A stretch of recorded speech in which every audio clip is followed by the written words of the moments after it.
राज्यात पुन्हा एकदा हिंदी भाषा सक्ती आणि मराठीच्या अस्मितेचा मुद्दा पेटण्याची शक्यता निर्माण झाली आहे। शाळांमध्ये तिसरी भाषा म्हणून हिंदीची सक्ती करण्यात येते, परंतु ठाकरे बंधू या विरोधात आक्रमक झाल्याचे पाहायला मिळत आहे।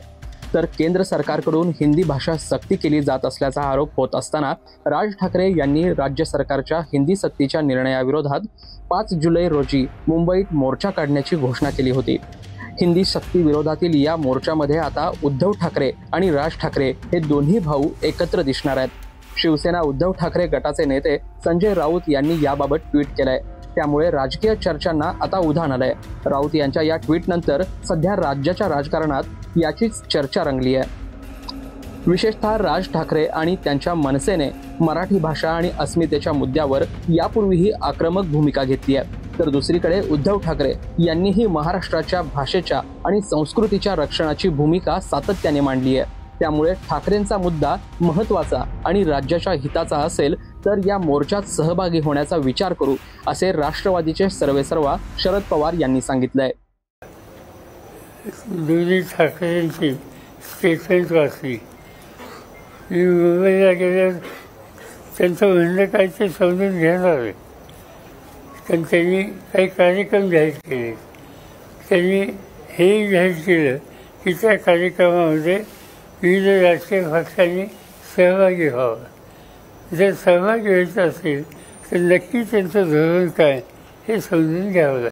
हिंदी सक्ती विरोधातील या मोर्चामुळे ठाकरे बंधू एकत्र आल्यानंतर राज्याच्या राजकारणात मोठे परिवर्तन घडून येईल, असा विश्वासही दोन्ही पक्षाच्या कार्यकर्त्यांकडून व्यक्त केला जातोय।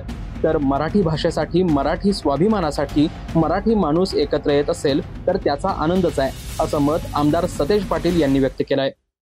मराठी भाषेसाठी, महाराष्ट्राच्या स्वाभिमानासाठी एकत्रितपणे लढा देणं आणि महायुतीचं जे षडयंत्र आहे ते हाणून पाडण्यासाठी मराठी माणूस एकत्र येत असेल तर ते संयुक्त योग्य आहे, त्यात काही गैर आहे असं मला वाटत नाही। मनसेकडून सांगण्यात आलेलं आहे की या सगळ्या मोर्चासाठी आम्ही हा कुठल्याही झेंड्याखाली नाही तर अजेंडा असणारा मोर्चा असेल आणि आम्ही सर्व पक्षीयांना या संदर्भात निमंत्रित करणार आहोत, स्वतः फोन करून त्या संदर्भात निमंत्रण देणार। मला वाटतं संजय राऊत साहेबांची पीसी सकाळी बघितलं तर त्यांना राज ठाकरे साहेबांनी फोन केला आणि त्यानंतर घडामोडी घडल्या आणि एकत्रितपणे मोर्चाचं नियोजन त्या ठिकाणी करण्यात आलं। गेले अनेक महिने ही चर्चा त्या ठिकाणी चालू आहे। शेवटी महाराष्ट्राच्या हितासाठी, महाराष्ट्राचं हित कशामध्ये आहे तर महाराष्ट्राच्या माणसांच्या मध्ये आहे। मराठी माणसाचं हित जपणारे सगळेच लोक एकत्र आले तर काही गैर आहे असं मला वाटत नाही, ते महाराष्ट्राच्या दृष्टीने चांगलंच असेल। हिंदी भाषेच्या मोर्चात सहभागी व्हायचं का नाही हे आमचे प्रदेशाध्यक्ष ठरवतील, पण काही काळानंतर हिंदी ही एकच भाषा देशात ठेवण्याचा घाट केंद्र सरकारचा आहे आणि हे चुकीचं असल्याची स्पष्टोक्ती माजी मुख्यमंत्री पृथ्वीराज चव्हाण यांनी कोल्हापुरात पत्रकारांशी बोलताना केली आहे। मराठीला कोणाचाच विरोध नाहीये, मला वाटतं विद्यमान शासन आहे ते देखील मराठीला विरोध करू शकणार नाही, परंतु ज्या प्रकारे नवीन शैक्षणिक धोरण राबवलं जात आहे, दक्षिणेमध्ये गदारोळ उठलेला आहे, सर्वांचं एक मत झालेली आहे की कुठेतरी हिंदी भाषेची सक्ती करून देशात काही कालानंतर एकच भाषा ठेवायची आणि ती हिंदी असेल, हे चुकीचं धोरण आहे।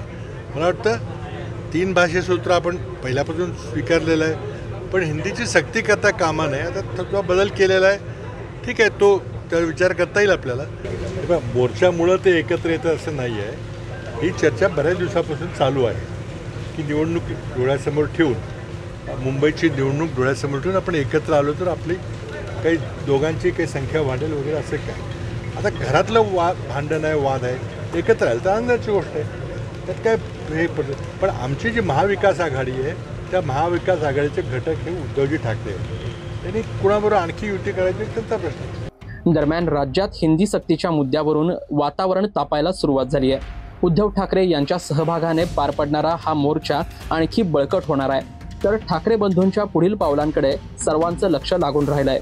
महासत्ता लाईव्हसाठी साईप्रसाद महेंद्रकर, कोल्हापूर।